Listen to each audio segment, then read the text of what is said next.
जब भगवान से फिर प्रेम होता फिर कुछ भी अच्छा नहीं लगता।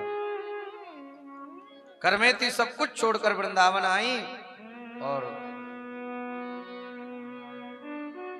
भिक्षा मांग मांग कर भगवान का भजन किया।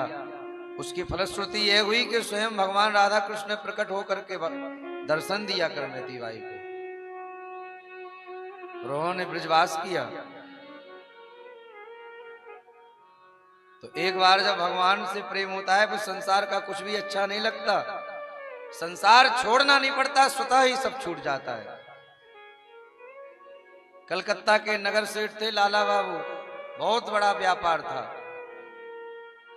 एक बार व्यापार में घाटा लग गया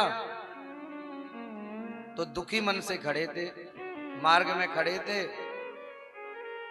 सोचा इस सब्जी वाली से ही कुछ मन बहलाएं। एक सब्जी बेचने वाली जा रही थी, बहन जी ये क्या भाव दिया, बहन जी वो क्या भाव दिया।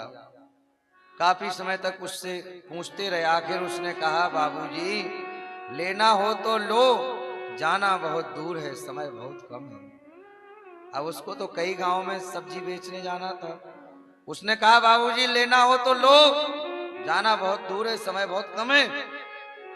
मानो कलकत्ता के नगर सेठ थे लाला बाबू, उन्होंने विचार किया कि हमसे ही कह रही है कि जाना तो वृंदावन बिहारी जी के चरणों तक है, तुम अभी यहीं भटके हो कलकत्ता में, जाना तो भगवान के चरणों तक है, यहीं हो।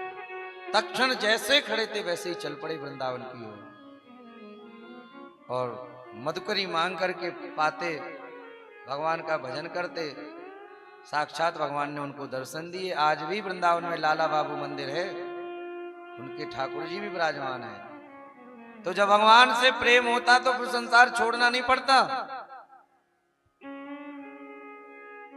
हम प्रथम दिवस भी स्मरण किया था हमारे पूज्य यशवर्धनाचार्य जी महाराज, ठीक लाला बाबू की जो हमने घटना सुनाई उन्हीं की तरह घटित आपकी ही घटना है, आपकी भी ऐसी ही है। पूर्व में 4-5 वर्ष पहले खूब बढ़िया व्यापार आप करते थे,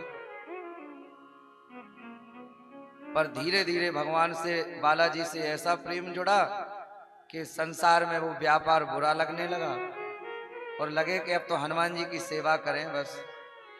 तो सब धीरे धीरे बेच दिया, घर वालों को कुछ पता ही नहीं लगा। अंतिम दिन जब फैक्ट्री बेच करके, गाड़ी बेच करके आए और कहा कि आज से बस हम हनुमान जी की सेवा करेंगे, और वो दिन है कि आज का दिन है, बड़े प्रेम से आप हनुमान जी की सेवा कर रहे हैं। तो जब संसार छोड़ना पड़ता तो सोचना नहीं पड़ता, स्वतः ही हनुमान जी भगवान प्रेरणा करते हैं। और आपके मुख पर आपकी तारीफ नहीं कर रहे हैं, आपका निश्चल इतना सरल स्वभाव और संतों के प्रति ऐसा प्रेम,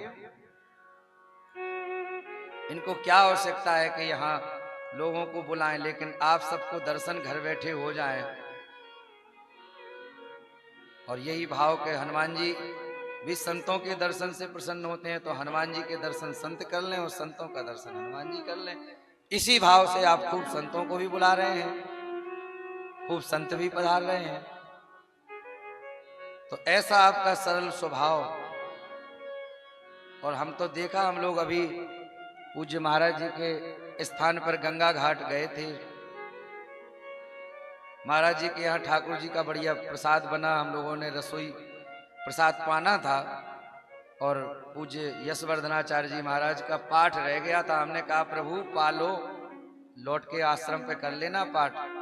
कहा महाराज नहीं, जिस दिन से नियम लिया है तो जब तक सुंदरकांड का अपना पूरा पाठ और नियम नहीं कर लेते तब तक कुछ नहीं खाते।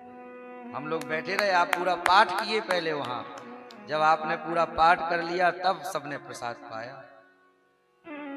निश्चित ही हमने पूर्व में भी प्रार्थना की, एक बार नियम बनाओ पर भगवान चलाते हैं, और जो नियम ले लेता है एक बार पर निश्चित ही उसके जीवन में कभी किसी चीज का अभाव नहीं होता। वृंदावन में एक संत है, वो मट्ठा पीकर रह रहे हैं 40 वर्ष से, छाछ पीकर। गिरिराज जी की तलहटी में एक महात्मा जो 30-40 वर्ष से केवल आलू खाकर रह रहे हैं, और हमारे गुरुदेव पूज्य मलुकपीठ वाले महाराज जी केवल गंगा जल पीते हैं और कोई जल ही नहीं पीते। ठाकुर जी सब नियम चला रहे हैं। एक बार नियम बनाओ तो सही, फिर तो भगवान निर्वहन करवाते हैं।